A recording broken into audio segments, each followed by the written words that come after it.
बिस्मिल्लाहिर्रहमानिर्रहीम। Dear student, अभी तक हमने जो टॉपिक्स पढ़े हैं उनके यहाँ पे मैंने कुछ वन लाइनर एमसीक्यूज़ आप कह सकते हैं, या थ्योरी को क्लियर करने के लिए आपने पढ़ना है, ठीक है, ताकि आपको जो चीज़ पढ़ा है अपन लोगों ने वो आपको सही से याद रहे, ठीक है।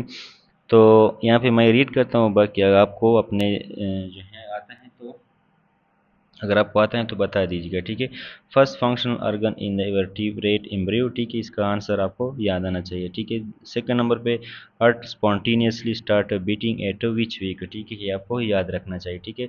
इसके बाद डेक्स्ट्रोकार्डिया हमने पढ़ा है, is a component of which syndrome, ठीक है, ये सिंड्रोम जो है वो आपको याद रखना चाहिए, ठीक है। ठीक है, अब septum start to form first in the heart में कौन सा सेप्टम है, सेप्टम प्राइम या सेप्टम सेकेंडम, जो सबसे पहले शुरू हो जाते हैं बनना, ठीक है। इसके बाद हमारे पास क्या है, both ostium primum and ostium secundum are present in septum, यानी कौन से सेप्टम में जो है ये दोनों होल जो हैं मौजूद होते हैं, ठीक है। इसके बाद फोरामेन ओवेल जो है is present in septum, foramen ovale जो था वो कौन से सेप्टम में था, प्राइमम में या सेप्टम सेकेंडम में। इसके बाद failure of fusion of septum primum and septum secundum is called, हमने पढ़ा था कि ये नॉर्मली फ्यूज हो जाते हैं बर्थ पे, बर्थ के बाद, लेकिन अगर ये फेल हो जाए तो इसको हम क्या बोलते हैं, ये आपको याद आना चाहिए। Give names to below parts, ठीक है, स्क्रीनशॉट ले सकते हैं। जो नीचे ये डायग्राम है, ठीक है, इनमें जो ऑस्टियम्स हैं प्राइमम हैं खासकर यहाँ पे उनको नाम दे दे, ठीक है, ये आप प्रैक्टिस करें, ठीक है। अब यहाँ पे most common congenital anomaly is ventricular septal defect हैं, एट्रियल सेप्टल डिफेक्ट हैं, कौन सा है। अब यहाँ पे नीचे वीएसडी अगर most commonly in which septum, मतलब वो तो दोनों में आ सकते हैं, लेकिन कौन से हैं, मतलब सेप्टम में ये मोस्ट कॉमन है, ठीक है। इसके बाद most common cause of Ebstein anomaly is, ठीक है, most common cause of Ebstein anomaly is in the foetal circulation, foetal circulation हमने पढ़ा है, जो connection between aorta and pulmonary artery is called, इसको आपको जवाब देना है, ठीक है। Which doctors bypass foetal circulation, ठीक है, ये इसका आंसर आपको आना चाहिए।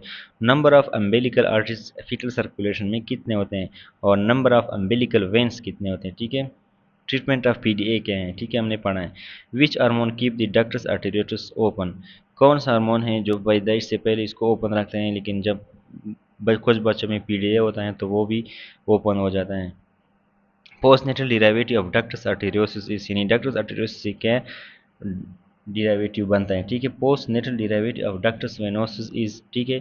And most posterior part of the heart is, heart का सबसे पहले सबसे इंटीरियर एंड सबसे पोस्टीरियर चेंबर कौन से हैं, ठीक है। Which what components are present in Horner syndrome, ठीक है, हार्टनर सिंड्रोम में कौन से दो कंपोनेंट जो हैं मौजूद होते हैं। अब why step with knife on chest, which chamber of heart is most commonly injured and why, एक बॉय हैं जिसको चेस्ट पे इंजरी हुई है, ठीक है। अब हार्ट के 4 चेंबर में से कौन सा चेंबर जो है ज़्यादा सबसे पहले, यानी मोस्ट चांसेस हैं कि वो इंजर हो, तो ज़ाहिर सी बात है वो वाला जो सबसे ज़्यादा इंटीरियर है, तो वो आपने दे दें, और क्यों हैं, बिकॉज दिस इज़ इंटीरियर। हट के 3 लेयर कौन से हैं वो आप यहाँ पे लिख ले स्क्रीनशॉट लेके, ठीक है। तो ये जो हैं अभी तक हमने जो पढ़ा है उनका ये क्या है, थोड़ा सा थ्योरेटिकल यानी वन लाइन एमसीक्यूज़ है, जो अगर आपको आता है तो उम्मीद है कि आपने ये अच्छा पढ़ा है।